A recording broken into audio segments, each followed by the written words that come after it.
Welcome to episode 27 of the Mile 62 podcast. I'm your host, Richard Elkins, coming to you from Austin, Texas.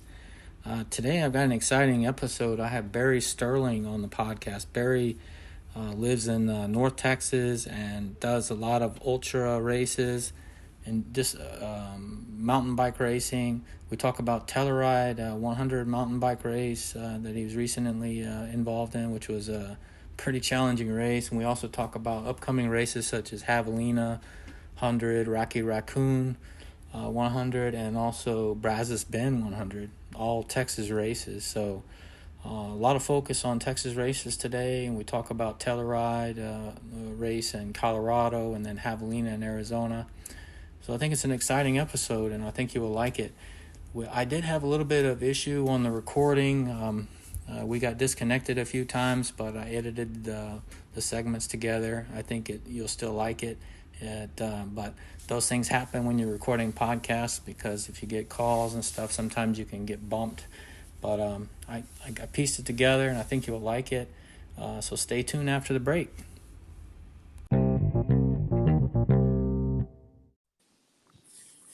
Hey, Barry. Hey, Richard. How are you? Hey, good. Welcome to the podcast. How you doing today? Good. Yeah, Just got through eating some lunch. Yeah, same here. Yeah, now you're up in DFW area, right? Like Frisco area? Right. We live right on the kind of right at Frisco Little Elm transition up here, and we've been up here for almost 5 years. Oh wow. Yeah, I lived a few years in Plano, and I actually went to university in Arlington. I went to UTA, and oh, cool. And, yeah, I haven't lived up there in a while, but I'm now living in North Austin, Georgetown area. So. Okay. Yeah, I know that area well. I went to the University of Texas, and I lived there for quite a while. I worked in Austin for a while before we moved up here. I think we moved up here in 2007, 2008, and then ended up leaving and then moved into the DFW area. So we're actually about to move. We're oh, really? We bought some land in up north of here, about an hour, almost to Oklahoma, and so it helps with all the telecommuting that's going on and working from home. I can pretty much live anywhere as long as I can get to my office once or twice a week. So, oh, that's good. So that's kind of up near Texoma, isn't it, or is it not that far? It is. It's above Ray Roberts and below Texoma. So it's a town called Callisburg, and nobody would ever know about it. Actually, have a trail run in Callisburg. Oh, really? Yeah. That's probably a population of 500 people, but I guess there's out there or something that they're having a trail run on. We're actually going to run it. It's in October, so. Oh wow! Anyway, yep. Yeah, I've been following you for a while, and you post a lot of good pictures on Instagram, and I'm also in the same Facebook Ultra Aspire group because I'm also in that ambassador program. Oh, cool! Yeah, kind of been following you. I noticed sometimes you go out riding out at Lake Grapevine. I used to ride mountain bikes out there too when I lived up that area. Yeah, that's a neat area. Yeah. North Shore is a great. For Texas, it's a great place to ride, and I try to stay away from the complicated stuff because I've riding mountain bikes is great, but you can also get hurt on a mountain bike, and it doesn't do well whenever you're trying to run. So, but yeah, exactly. It's nice up there. I'm on a race team, and our race team does a lot of group rides at North Shore, and then we go some other places too. Oh, that sounds like fun. Yeah, I used to do. I still do some road and some mountain biking, more or less for cross training. But yeah. I think it's very, very useful, especially when you're beat up. Go riding. That's what I did yesterday. I rode. That was kind of my recovery day from my long run on Sunday. Oh, okay. So, you staying pretty active. You just came off that Telluride 100 mountain bike race. That sounded very interesting because it looked like it was pretty muddy. Yeah, it was. I can't put into words. that was definitely a challenge.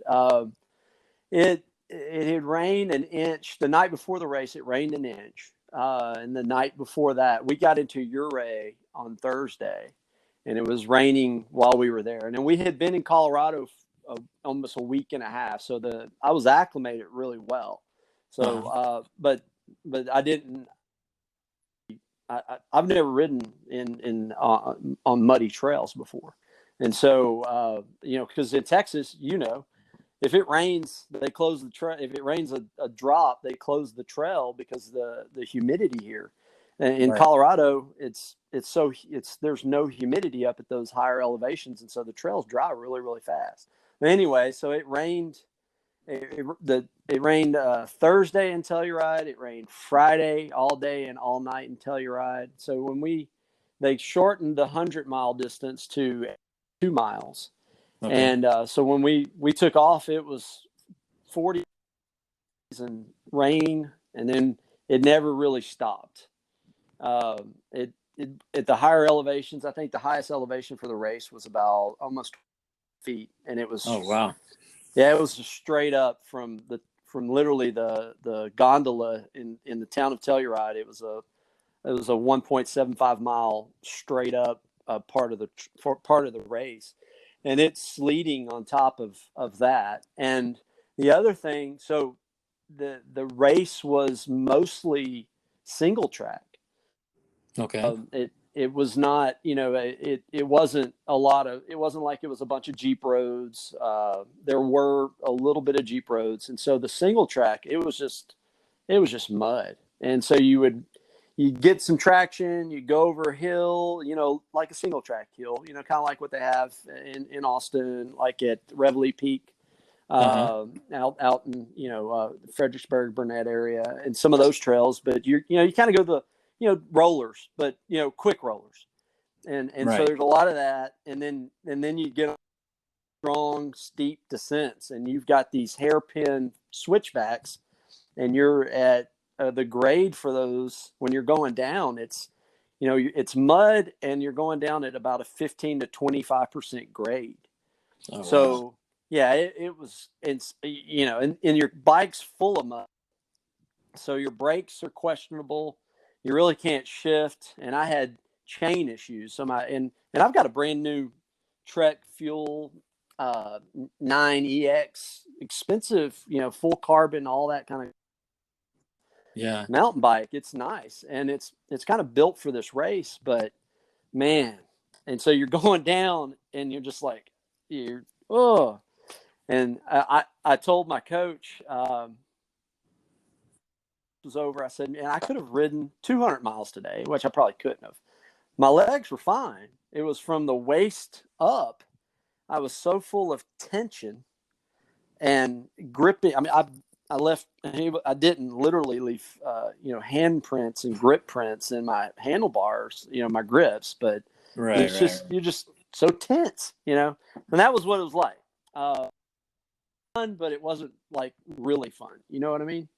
Yeah, when you're that tense, especially you're out there. I think I read that you ended up finishing like 50 miles. So how long were you out there? It's 52 miles.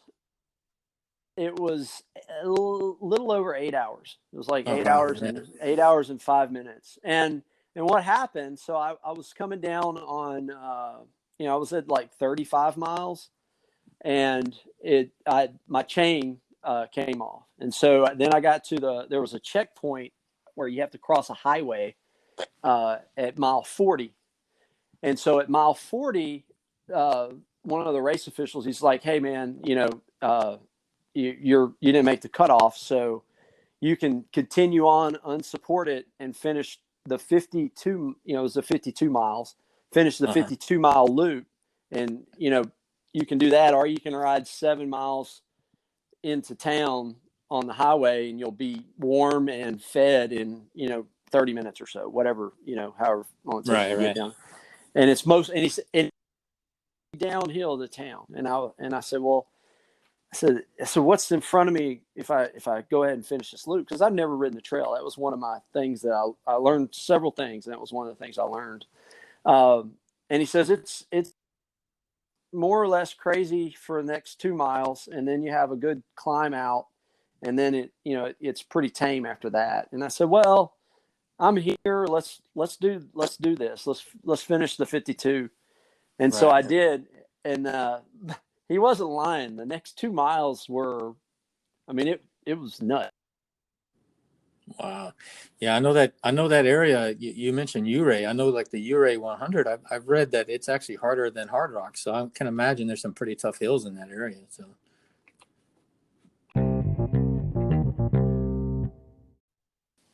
Hey, Barry. Can you hear me? Okay, I'm back. Yeah. I've got it on airplane mode now. Okay. Yeah. Yeah. I should have mentioned that before. Sometimes that can be an issue because you know how it is when you start doing something. That's when everybody calls you. So. Yeah, you were mentioning that you had that option of going into town 7 miles or finishing loop, and how'd that go? Well, I decided to finish the loop, and so the next couple of miles were really hairy because it was really steep switchbacks, just ton of really. It was a different kind of mud. It was actually black mud. It was real sticky. Chain came off again. I didn't fall, but I just basically slid a mile back, and there were some pros that just kind of, it's like it was nothing for them, kind of just dip like they were tiptoeing through the tulips down this side of this mountain in the mud, and they passed me, and then I got to at the miles. There was the 42-mile aid station, so I got there and I got a little fuel, and then finished it out. Actually rode back in with a guy from Arlington that I met from Arlington, Texas. And so we rode in from there and finished really strong. Rode up the last bit and then crossed the finish line with my new friend from Arlington, Peter. And that was it. And my wife was waiting on me, and I was glad to be done. It was scary. Yeah, I bet, because especially when you're tensed up like that for a long time, that really can wear your body out. Did you see any wildlife out there? I've always heard that those Colorado races, especially like Run Rabbit Run and those high mountains, you can see all kinds of moose and bears and everything else. Did you see anything out there? We actually did. We actually, near the finish line, there was a bear.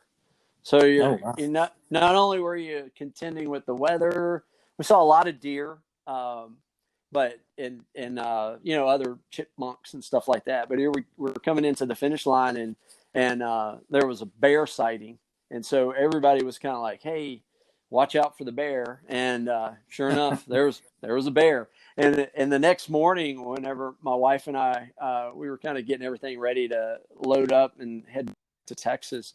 If you look down the alley, because they have, you can drive on the backside of people's properties, and they have alleyways there. And you look down the alleyway, and there was a big green dumpster that was turned over, and every trash can in the alley was turned over. So I guess the bear, I don't know if it was the same bear, but there was a bear in the alleyway trying to find some food for sure. Oh, wow. Yeah. I've never seen any bears in a race, but I've had my share of rattlesnakes, and I had one case. Actually, it was racing up in Possum Kingdom Lake, not too far from DFW. Yeah, it was a 69 miler, and 1 mile from the finish line, there was a big diamondback rattlesnake, and he blocked the trail. I couldn't get through. Wow! But I was lucky. It was kind of like a Jeep road, and he wasn't completely blocking, and I had taken some courses out before. They always say, well, if he's not coiled up, he's not going to bother you. But you learn that in training. But when you're there and you're looking at him, I hesitated. It seemed like a long time, but it was actually a few minutes. Another guy came up and he said, "Oh, he's not going to bother us. We just get in front of him." Sure enough, we went in front of him. He didn't do anything. But it really spooks you. Yeah. I know. Yeah. We were crewing for my coach at Brazos Bend this past December, and they have alligators out there, and so they talk to you about the alligators, and they're right there on the side of the trail. But in December, they're not as active as they are in the spring and summer. But they they have the Brazos Bend 50 in April, and that's whenever the alligators are active and they're actually breeding. And so they have them across the trail, and you have to run around them because they're on the trail. Yeah. I've never seen it, but one of my buddies, he ran the race like 2 years ago, the Brazos Bend 50, and he said, yeah, it took 5 minutes to get around a huge alligator that was laying across the trail. Oh wow! I noticed on Ultra Sign Up you signed up for the December race. I'm also in that race. Yeah, I'm doing the 100 miler. I'm not, after listening to the trot calls lately, it's, he's put all the races on hold and canceled a bunch of them. So I think it's probably 50-50 if they're going to have it. But yeah, I'm signed up for it. I was originally going to run the 100. I was signed up for the 100 on that one, and then when I got into doing ultras, I was all gung ho, and I ran the Javelina. Well, that wasn't my first one, but I ran like a 50K with Ultra Expeditions in Farmersville, the Oktoberfest 50K. Okay. And that was like on October the 19th or something like that last year. And then and I ended up before that I ended up I was on the wait list for the Javelina 100K. And I didn't really know if I wanted to do it or not, but my wife pushed the button accept, and I didn't push it. She pushed it and she says, "You're doing it." Well, anyway, and it was the weekend after that. And so I did 50. Yeah, I know. So my first ultra was the 50K on the 19th of October in Texas. And then I ran the Javelina 100K. You were out there last year. And so I ran that. And then 2 weeks after I got back from there, I the Rockledge Rumble, which was another 50K. And I didn't really, I hadn't done this before. So I'm like, okay, just be hard headed, just run. And I was running, the races. I was pushing myself. And so I ended up with a stress fracture. And and then, and then it kind of spiraled. And that's really what got me on the bike more. And so then I recovered from my fibia. I recovered from that, and then kind of went back at it too hard, and ran the Fort Worth, the Cowtown 50K.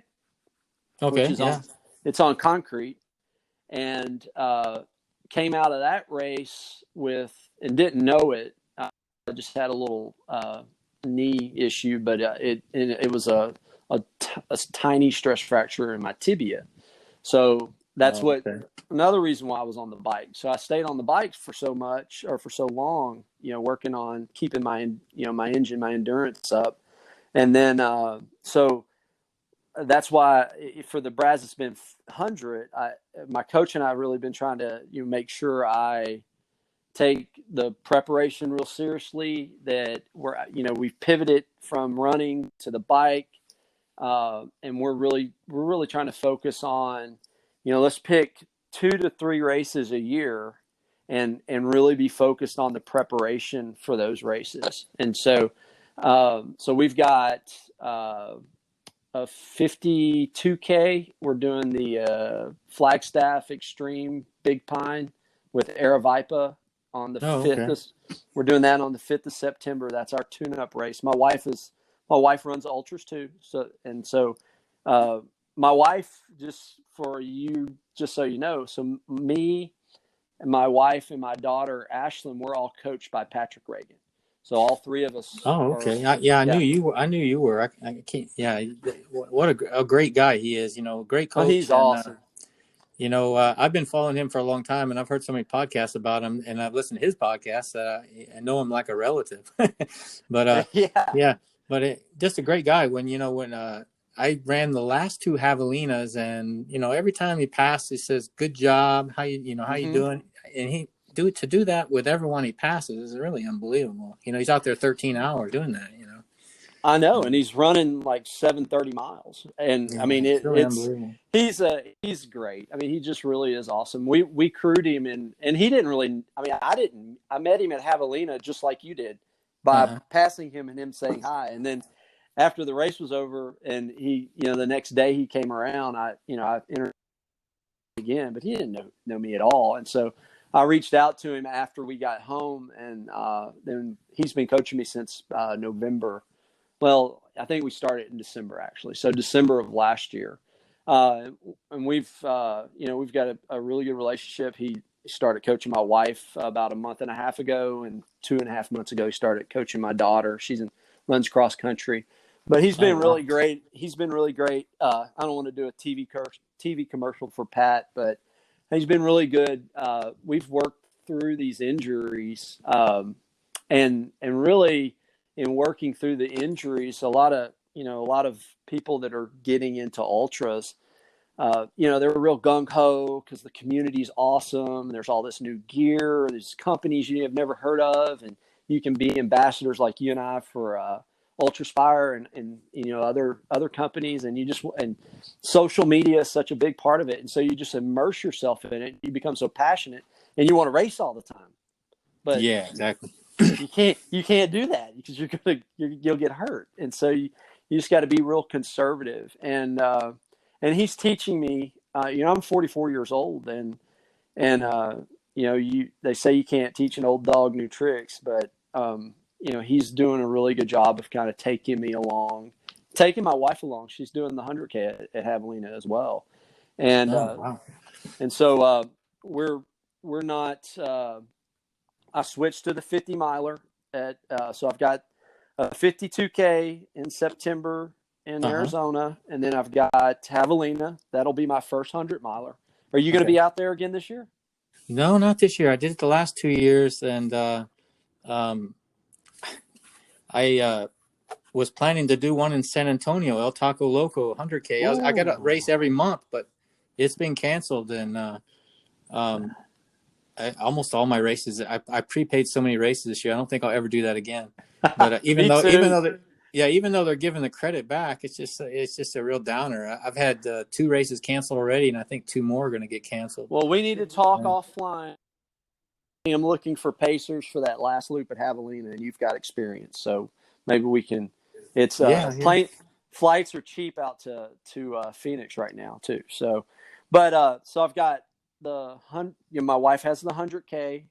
Her name's Jennifer, so Jennifer's got the 100K, and I've got the 100 miler, and so Pat's going to be there if they have the race, but he's not running this year, and so he's actually pacing one of his other athletes and crewing us. So it's going to be kind of neat to be, at the race with the 3-time, three years in a row. So he's won the race 3 years in a row, and he's your coach, and he's helping crew you.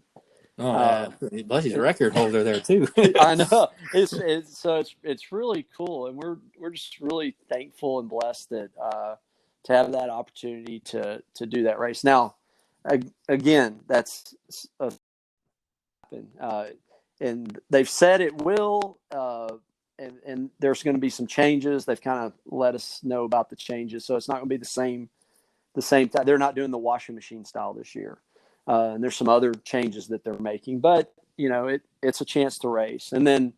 But that'll be my first 100. My real focus right now is that, and building up to that, and staying healthy. And then I've got Raccoon on my radar. That's where I really want to let it fly there and do that 100 miler. And so that's why I went from the 100 miler at Brazos Bend to the 50 miler. I know Trot's not going to be happy that I said that, and Tejas Trails will be, but it's really not.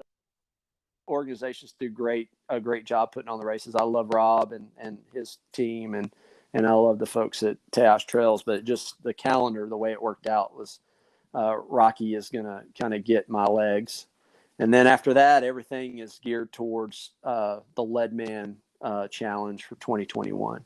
So I won't race. Wow. And the Leadman isn't it like a Saturday bike and Sunday run or something like that? Or is it, it starts in June. So you run the marathon in June, and then you have to pick either the 50K. There's the Silver Rush 50 in July, and so you do one or the other. I'm going to do the run and the bike, so a 50-mile run and then a 50-mile mountain bike ride in July, and then you do August the 14th. The second weekend in August, you do the 100-mile mountain bike. Then that's on a Saturday. Then you do the 10K. That's just to piss you off on Sunday, the day after. And then you do the following Saturday after the 100-mile mountain bike, you do the 100-mile run. So, and that's just going to be, Richard, I'm just going to be trying to finish all of them. And, it's brutal out there. We went and ran out there while we were in Colorado, and it's just a whole nother level. Yeah, I think that would be a big accomplishment.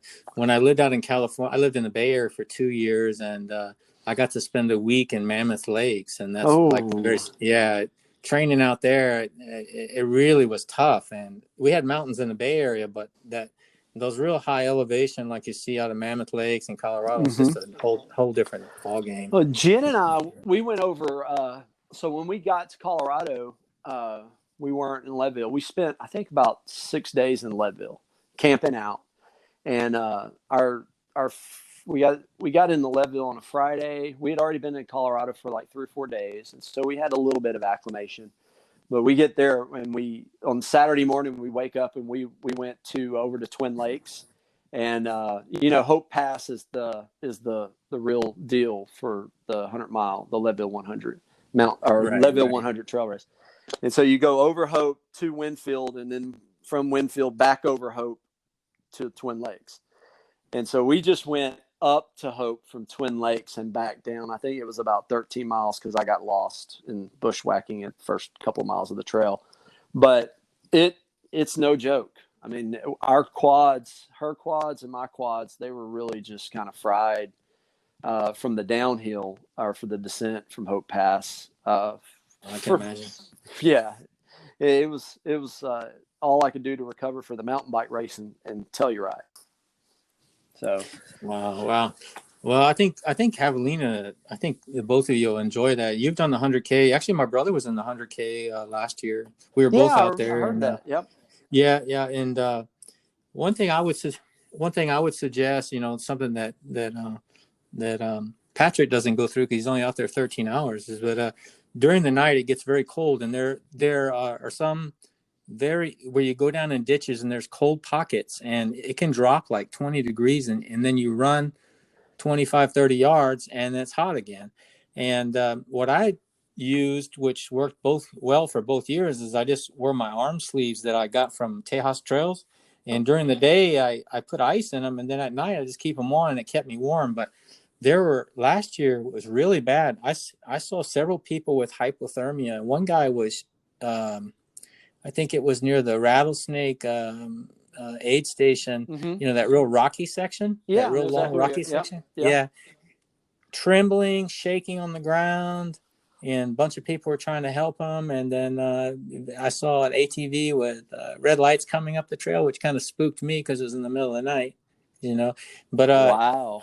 Yeah, there were a lot of people that got really cold.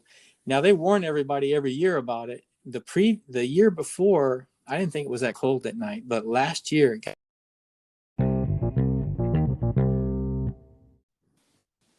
Hey, Barry. Hey, sorry about that. No worries. Hey, now that's turned off. No, I know the challenge, especially people busy during the day. I was just talking about the hypothermia on the Javelina course, and so that's something you got to be careful with. Some people put on coats at night, but I found that was too hot. And arm sleeve worked really well for me, but there were a lot of people that DNF just because it got too cold. And it's really hard to imagine that because it's so hot during the day, but it really gets really cold at night. At least last year. The previous year it did not.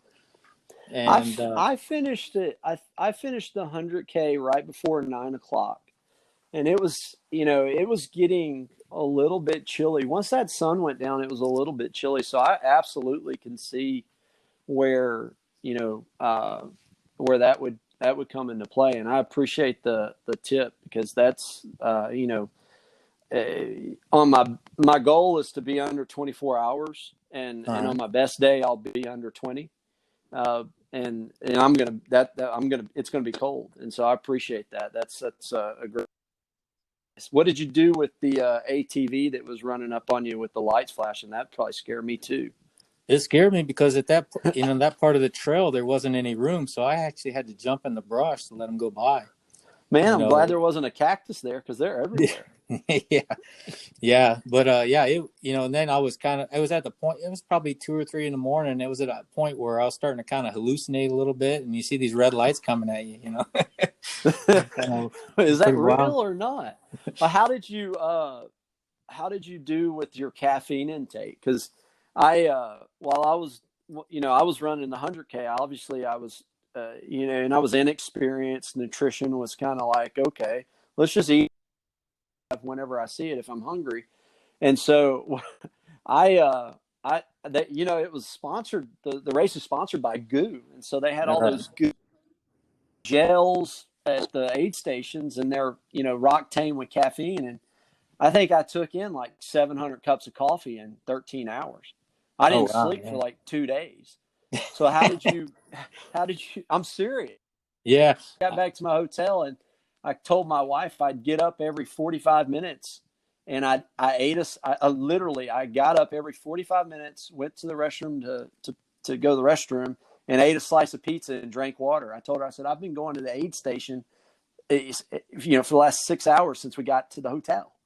So I didn't sleep at all. I was just going to the aid station all night. Yeah, what I do is I try not to take in too much during the day. I always ask them if the gel's caffeinated or not, because it tends to be that a lot of the races, they get a lot of the caffeinated ones more so than the regular ones. Maybe the sponsors have surplus or whatever. But I like I'll take caffeine at night, but I try to drink real coffee. And the funny thing was, in Javelina, I was at one aid station that they had coffee but had no way to make it, so I just dumped some of the coffee grounds in my tailwind. Yeah, there you go. There you go. Yeah. You do what you got to do. Yeah. So I like to take the caffeine at night because I'm a serious coffee drinker. I need a lot of caffeine during the day, but during the really hot part of the race, I try to stay away from it. And then what it usually does, it gives me more bang for the buck, because if you haven't been drinking and then you drink it, it's going to be a lot stronger. But I try to stay away from like the Red Bull and stuff like that. That kind of caffeine really makes me feel sick. So I try to drink the real coffee. But yeah, that's important. And one thing I learned from the first time I did Javelina, I had to DNF at 82 miles, and it's because my core strength wasn't strong enough. My lower back was hurting so bad I couldn't stand up. Oh, wow. And I didn't have enough time to sit it out for a few hours. So I really during the next year really been working on my core strength. So that's real important in those 100-milers, and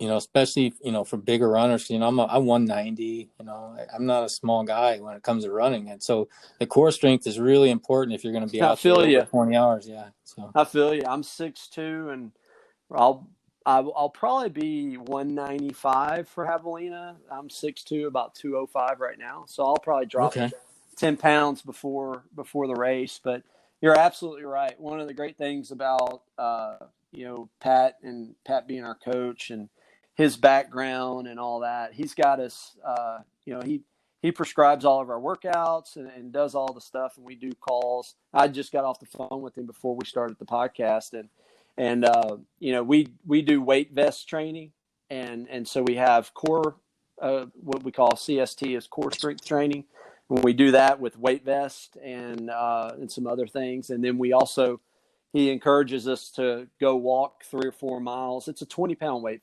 vest, and I think I have a 12, a 20, and a 40. And so we do our weight vest training, our core strength training, and then we do hiking with the weight vest. And it's all for us to just engage the core and core stabilization for exactly what you're talking about, so that later on, and we're used to that. And it also helps. What kind of vest do you Ultraspire race vest? What do you Yeah, use? I have the Zygos. Yeah, that's what I've got. Yep. Yeah, I like that a lot because it has that. It's easy to put the bladder in and out. So good Yeah, I stuff. love it. Well, see, and if you've got one of those and you're, after, you don't really think about it with it, you know, early on in a race. But I mean, if you're refilling the bladder and doing all that and carrying all that all day, I mean, that's 15 pounds right there. And Oh so, yeah, no, yeah, exactly. And I do a lot. I do some ruck racing, and I oh do the same kind yeah, of train. I do the same kind of training. I have a speed ruck, and I've got a 20-pound plate and just about a 30-pound plate, and I do the same thing. I hike with it, fast hike with it with my there you children, and go.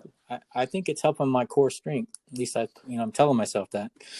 But Well, that's what he has us doing now. I don't plan to race with a race vest. So I'm gonna do. He's got us all. Well, he not all of us, but he's got me running with handhelds.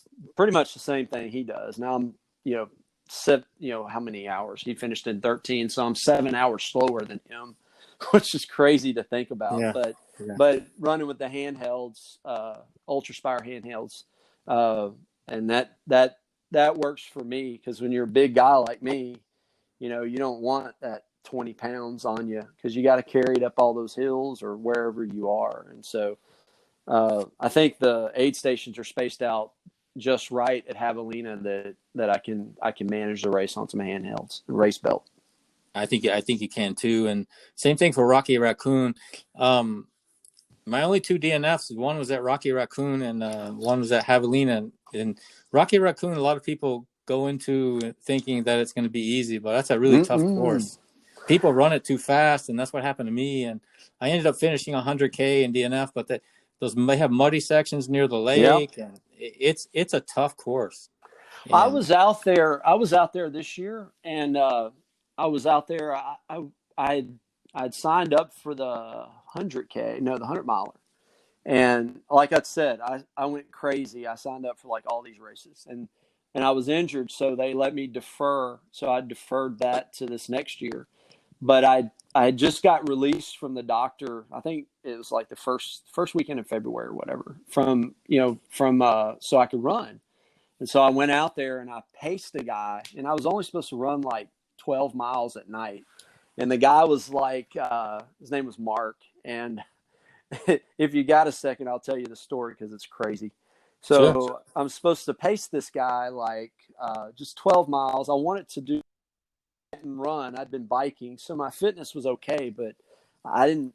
I know the course is rooty and it's kind of it's tough. It's not an easy course, and so 50 miles later, I'm at like 10 o'clock in the morning. I'm crossing the finish line with this guy, and Richard, I was toast. I was emotionally. I knew everything about him. I knew what he called his ex-wife. I knew all. I mean, everything. We're friends now, and like right now, we're friends. And I mean, he was actually a really great guy. And I hadn't met him before. I was just there volunteering in an aid station, and a buddy of mine that's the band of runners. He said, "Hey, if you want to pace somebody, you can pace this guy for a little while." And it was I long story short, we crossed the line together. It's like this big deal. It's his fifth time he gets a 500-mile buckle for Oh wow. finishing it 5 times, and he's not going to do the race anymore. And it was this emotional thing for him. There's like 50 people waiting on him to finish, and he finishes and tells me thank you, and he jumps in his car. I don't know where my wife is. All the aid stations are closing down, and I'm laying on the ground under a tree, just kind of hugging the tree. And we had brought a little teardrop. We rented a little teardrop camper, and so my wife found me, and we went back and we got in the teardrop. We were supposed to leave, and I said, "No, I don't want to go anywhere. I just want to lay right here." And I started crying. She was looking at me. She's like, "Are you okay?" And I go, I really, how they talk about, the emotional side of doing something that's really hard. And, I wasn't prepared to run 50 miles with this guy. And, Right, right.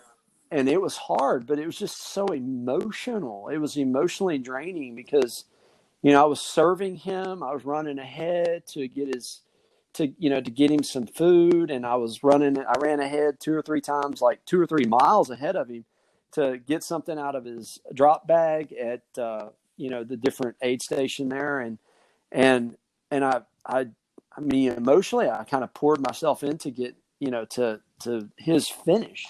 And I learned a valuable lesson that night and that morning. And that is that if you ever get anybody to pace you, it's way more difficult than you think. Oh yeah. And you should be really appreciative. And he was just an awesome guy, because that they don't get a buckle. And it's not easy to sacrifice that and do that. And I learned the course, and so I think I'll be able to run pretty good there. But you're right. Yeah. It's not that. What's the aid station that's like the out and back? It's like what's the name of that aid station? It's not a what's I don't remember, but yeah, it's way out, and then you turn around at that point. Yeah, that one. Yeah, that's no joke. Yeah, it's a tough one, and then it was really muddy. The course was really muddy close to the lake, and early morning, it was dark when it started, and then at night, I found it really challenging because there was points where I was just kind of grabbing trees to hold on, and the pros were just running full speed through those sections, but I couldn't do that. I just was almost flipping over, Yeah, it's whenever people like Patrick and those guys, whenever they just make it look so easy. It's their job, obviously, but they do make it look so easy. And no, that's for sure. So I know what kind of shoes you wearing these days. You're on Hoka's, right? Yes, I'm a bigger guy, so I'm one of our teammates. Our Patrick's got about 25 athletes or so, and we're all part of his team. And he's a Clydesdale, so I'm kind of a Clydesdale runner. Uh-huh. I'm a bigger guy, so I like the Hoka's. I'm really kind of hooked on the Speed Goat Evo or EVO. I don't know if I'm supposed to say Evo or EVO, but I really like that shoe. And then I like the 3, the Speed Goat 3. I have the 4. My wife says I have way too many shoes. I have almost every pair of Hoka's you can have. I'm about to start buying the new ones, but I really am enjoying the Hoka's. They last a while. You can get 250, 300 miles out of a good a trail shoe. That's really good. So they seem to have good longevity, and I really like them. Some people like some of the other brands, but they kind of fit my style. And my coach likes that I like those because he's sponsored by Hoka, and so anything, every dollar I spend helps the team, I guess. No, yeah, they make a good shoe, and I have many of their trail shoes, and also I like to use the Cliftons on the road. And, yes. I also wear Ultra, but Hoka makes a good shoe. I actually have the Evo Mafate, I think it's how you say it. It was the one before the Speed Goat Evo. It's the one that Walmsley won the Western States with the first time, I think. But it's a nice shoe. Yeah. But I have a pair of the Mafate Speeds, and I had a pair of the Mafate Evos, and I gave those to my stepson to try to get him into running trails. But yeah, those are all. I haven't put a shoe on. Well, I do have my least favorites that they just don't work for me. But I'm right there with you. I like the Clifton for my road shoe, and I even run some non-technical stuff. I'll throw my Clifton on and my Cliftons, and I'll go. Even if it's a non-technical like cinder trail or something like that, little pebble trail. I'll run in those sometimes. But yeah, I love the Hoka's have been a really good shoe for me. Now my wife, I've got 3 brand new pair of Hoka's that I bought for her, and like she thinks she's gonna want to wear them, and she wears them once or twice, and that's it. And so we aren't buying her any more Hokas because she is a Brooks person. I don't. It doesn't make any sense to me, but that's her foot. So Yeah. she runs in Brooks. Well, I've gotten where I even on the roads I like to wear my trail shoes. What I do is I get, as I get a little bit older, I start using it on the road, and for me, I just try to get used to the shoe, because I wear the bigger shoes too. Right. And I thought I was kind of weird about it, but I was reading that Dean Karnazes, he's always worn trail shoes on the road. Really? And yeah, and the reason is because he's always been sponsored by North Face, and until recently, they've never made a road shoe. So that's why he always used trail shoes on the road. Yeah. That's an interesting fact. I had no idea. That's pretty cool. Yeah. Do you get your trail shoes?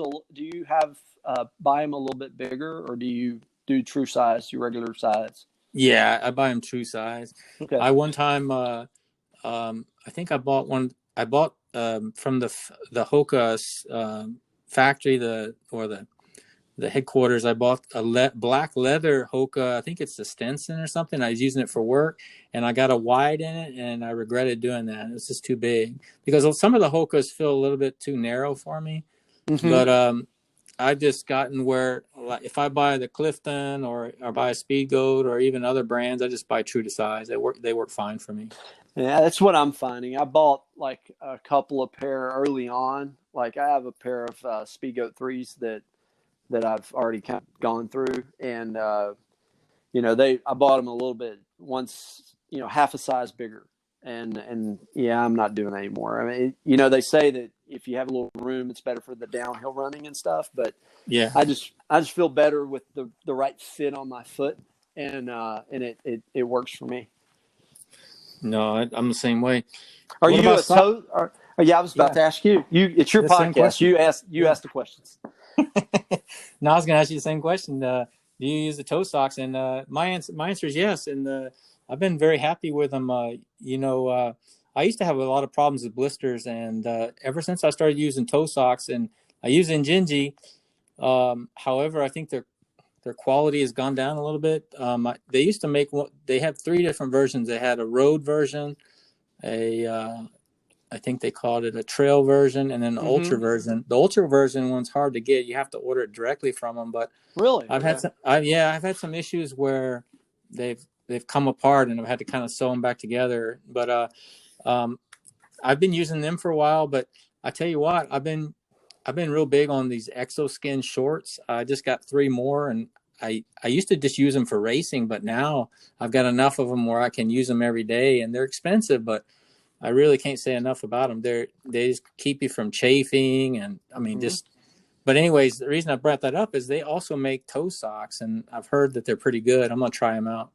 Well, it's funny you mentioned that, Richard. So plug for a sponsor here. So I'm sponsored by Xoskin, but I'm one of their ambassadors. Okay. So I use their toe socks exclusively. And so if I'm wearing shoes to run in, I'm wearing the Xoskin toe socks. And I've tried.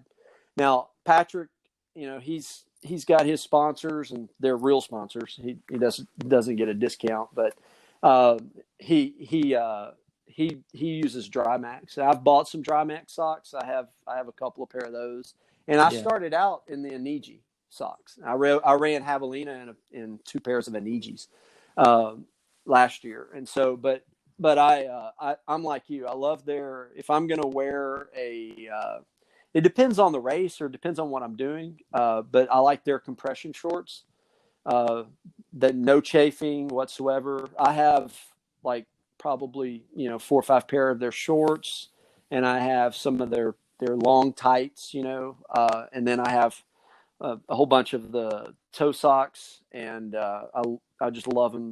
The socks are great. And I have now if I'm going to wear shorts, that's a different, like regular running shorts, not compression shorts. That's a different deal. They don't actually make anything like that. And they're coming out. And I know you bike, and you talked about that, but I think I listened to a podcast you did about cross training and biking and stuff. They're testing right now bike shorts with Oh, padding and wow. all that. Yeah, so those, stay tuned. Those will be here soon. But Yeah, I that'd be can't great. say. Yeah, I know. I wanted. I told the Croy, who's kind of their that handles all the ambassadors and their pros. I told him, I said, hey, if you can get me some of those Xoskin bike shorts, I'll wear them at Telluride. And they're just not ready yet. But I can't say enough about their gear. They're one thing I really appreciate and respect is that it's a veteran-owned company. I'm Yeah. a veteran, and it it helps support. That technology was born out of the special forces. So it great stuff. I love their toe socks. Yeah, I'm in electronics, and when we make a printed circuit board, we use this FR4 material. That copper, the material in it is the same that they use in the shorts. Really? So when I read about that, it's like, man, that stuff we put through all kinds of thermal testing in electronics. They're using it in shorts, and I just thought that was so interesting that you could, people are saying, well, you don't need to wash them very often and stuff like that, and I think they're pretty strong because. I was talking to Croy a week or two ago because I was trying to get something ordered, and I was ordering the wrong thing. I was always ordering high rise, and I was saying, well, I always have to flip over the shorts at the top, and he said, well, you should get the low rise. So I got the right ones, but when they came in, now they have something on there saying that you should only hand wash them. And I've been washing them and drying them, and those things are tough. No problem at all. Yeah. I've tried to. I told my wife, like, whenever they came in, and I told her, don't put these in the dryer. Well, you remember like twice to not put them in the dryer at our house. So yeah, they seem to be holding up. I mean, I did have, I'm a bigger guy, and I did order my first pair of tights. I ordered too small, and so Yeah. I did, my big old leg, and I did end up with a hole, and I called them, and they sent me the right size, and I replaced them for free, and they ended up letting me keep the ones I had. I got them fixed anyway, and maybe if I lose that 10 pounds before Javelina, I'll have two pairs of tights. So it'll be Yeah, great. they're good. They're good. They're a good company. The funny thing was They are. when I first ordered them and they came in, I looked at them. I was like, man, there's no way these are gonna fit on me. Me They too. look Me so too. small. Yep. But sure enough, they work. Hey, I was gonna ask you. I ran. I think it was last year. I ran that La Nuit. La Nuit. It's a French name. It's in Cedar Hill. Have you ever done that? Boy, that's a challenging run. It's put on No, by these guys, Run for Bibles. really? No, I haven't. I hadn't heard of Yeah, it. it's on Ultra Sign Up. It's in Cedar Hill, and the Okay. interesting the interesting thing about that course, it's I think it's about 5 miles, but it starts at night, and it's a 9 hour race. So you run the whole race, and you never have daylight. So it's over before it's daylight, That's and cool. yeah, it's in Cedar Hill, and Is it at the it's Cedar Hill State Park? it's part of that. It's a little bit north Okay. of that. It's Okay. almost like getting close to what's it, Duncanville, but it's Okay. part of Cedar Hill. But it's got a lot of these like steps, like I've seen like in trails, like in Hong Kong and stuff. These wooden steps. It's a tough race, and I'm gonna have to that's look something. that up. Yeah, it's called La Nuit, Lanuit. It's a French name, but it's put on by the What? guys. Those guys run. They're called Run for Bibles, and they have a 9 hour. They have 3, 6, and 9 hours. I did the 9 hour, and boy, that was a tough race. What time? What part of what season is it? When is the I I what think it was month in the or something? spring. I think it was in Okay. spring, like March, April, something like that. Okay. I'll have to Yeah, put that on a radar. I'll have to put that on a radar. definitely worth Yeah, checking out. there's a lot of cool races up in this area. In Texas, I think your podcast, you cover a lot of the Texas races, and we're lucky to have some good organizations, some great organizations that are putting on good area all over the state. It's kind of a good thing from a Texas standpoint. Yeah, and I think it's only going to get better. We have some flagship races like Bandera and Rocky Mm-hmm. Raccoon and Brazos Bend. I think there'll be more, and last summer I did a lot of the summer races with Tejas Trails. Those are a lot of fun. Unfortunately, this year they got all screwed up with a virus, but I think we'll see more things. And um, I read somewhere that someone's been trying to think about putting a 200 miler here. Trot had one out in El Paso, but I'm talking about somewhere in Central Texas. I think would be cool. Oh, wow. Yeah, I Yeah. looked at doing the Cocodona 250. I actually registered for it, and then they did the background, and because they won't let you just register for one of those long ones, and with Aravaipa, and then Yeah. kind of going through everything with learning and understanding the process with coach, and really learning to kind of focus the energy and attention. It's not going to work for my calendar next year, and so, but I do want to get to that point where I run one of those 200 or 250 mile races, whether it's that race or something in Texas, or one of the the Triple Crown races that Candace puts on. Yeah. It's Those are neat.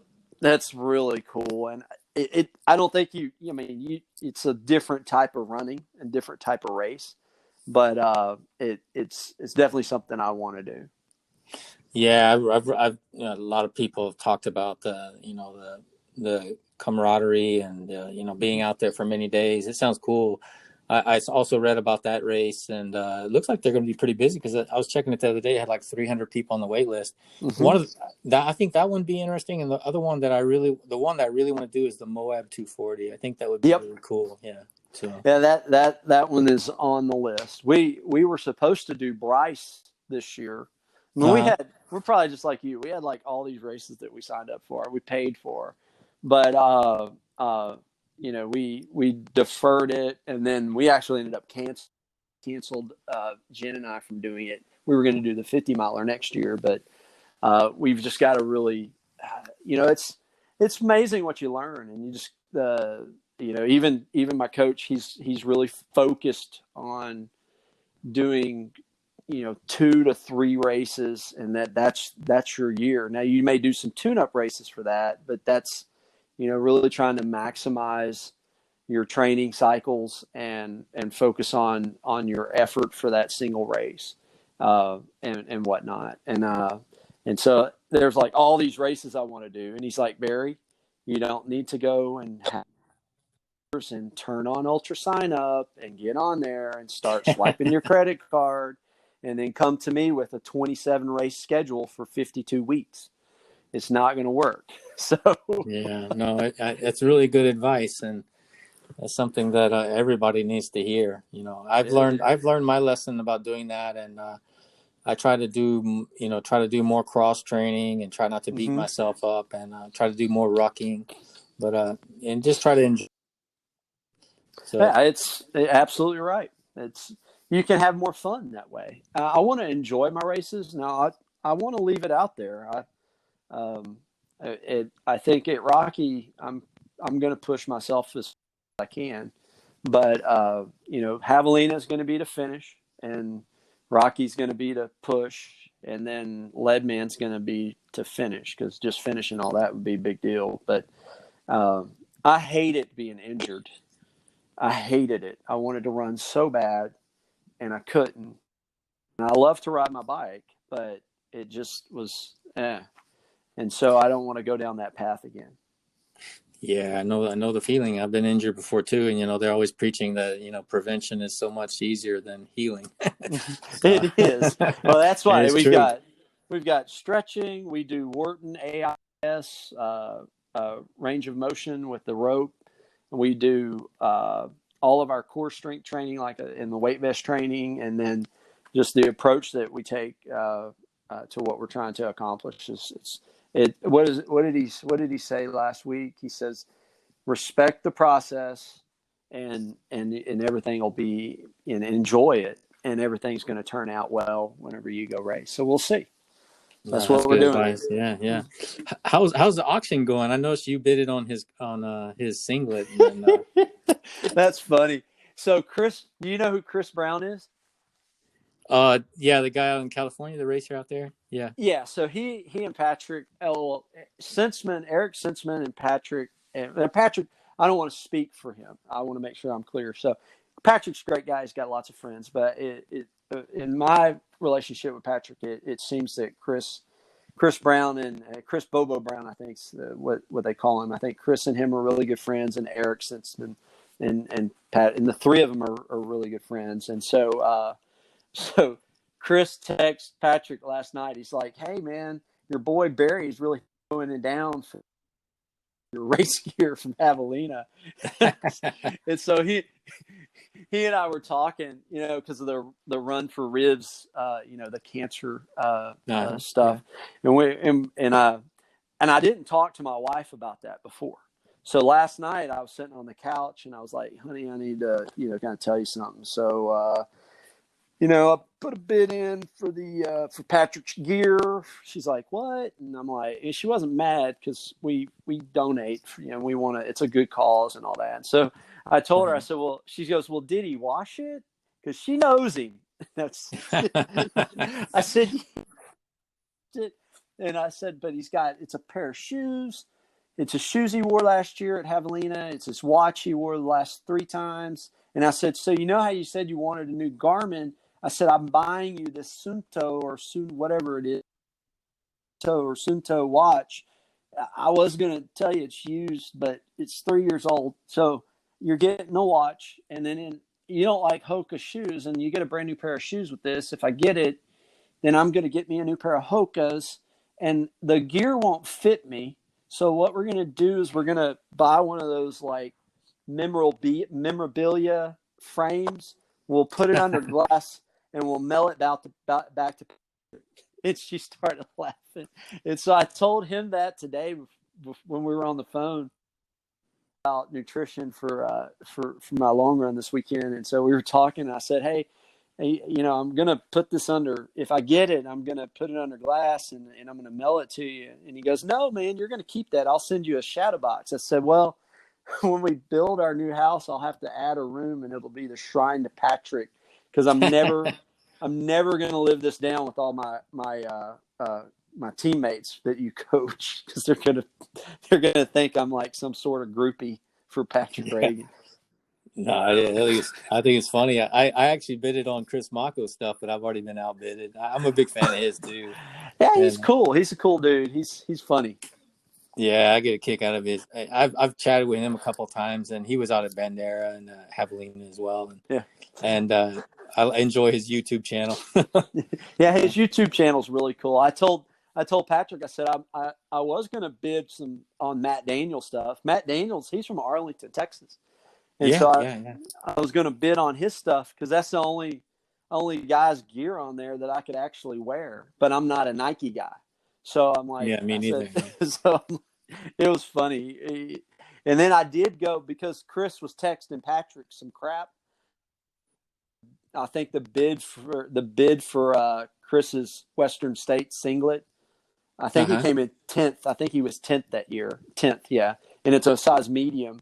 And I text Patrick, and I think it was at $100 like 2 hours ago. And so I bid 105, and I text Patrick, and I said, tell your boy Chris, Chris is did you know that? Yeah. I heard a podcast where you talk about that. Yeah. Yeah. So if you look on Instagram, you'll find one of Chris's posts, and it's him cooking with squirrel's nut butter. Like he cooks a steak. Yeah. He cooks a steak, has a glass of wine, and then he starts eating part of the steak, and he cooked it in squirrel's nut butter. And it actually, it was a real thing. It was, he's sponsored by him. And I told him, I said, and so Chris is he's a chef. He's a kitchen guy. And so I told Patrick, I said, let Chris know that I bid $105 for his singlet from Western States. And that if I win it, I'm going to cut it in half and make 2 dishcloths. And then stop giving me crap. That's funny. Funny. Yeah. Well, hey Barry, thanks for being on the podcast. I better wrap it up, and I think we'll run into each other, and let me know about the Javelina thing. If it fits in the schedule, I'll definitely like to come out and help. And definitely we'll see Absolutely. Brazos Bend, and I might do Rocky Raccoon as well because I have some unfinished business out there. Well, hey, you took care of business at Javelina this year, or last year, so Yeah, I wouldn't leave a DNF hanging. So let's come yeah, on out no, to Rocky, and if the weather is as good as it was last year, or actually this year, so this year the weather was really good. So it's a great course to go run from what I experienced with Mark in the last 50 miles at least. So. But yeah, it was great being on the podcast. And if you ever need anything, shoot me a text, and I'll see if I can't get Patrick steered your way. Maybe you can come come on the podcast and talk with you. Okay. yeah. Tell him I said hi. That I'm definitely a I fanboy. will. So, all right, take care, buddy. Hey, you too. Thank you, sir. All right, bye. Bye.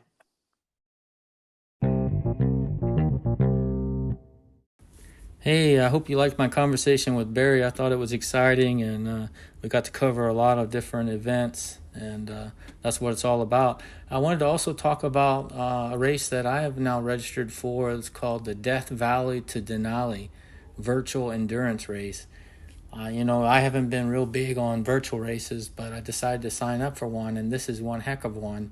It basically is a race from Death Valley to Denali, like the title says, but it's you can bike or run, and you need to finish 3,568 miles by next October of next year. So yeah, it's about 350 miles a month. Very doable, but you can bike and run. However, I do plan to stick with my schedule, which is primarily running. So we'll see how that goes. And my younger brother, and his wife has also joined too. So we have a little competition going, but it ought to be fun. Just a little background. It's basically it's a race from America's lowest and hottest place in Badwater Basin, which is Death Valley, to North America's tallest and coldest place, which used to be called Mount McKinley, but now it's called Denali. So I'm looking forward to it. But thanks again for listening to this episode, and if you'd like to send me some feedback, please send an email to me at runnerrwe@gmail.com, or you can follow me on Twitter at runnerrwe. Same for Instagram and Facebook, it's at runnerrwe. And please leave a rating on iTunes if you like the podcast. It helps me get more traction to find other listeners. I hope you enjoyed it. Thank you, and have a good week.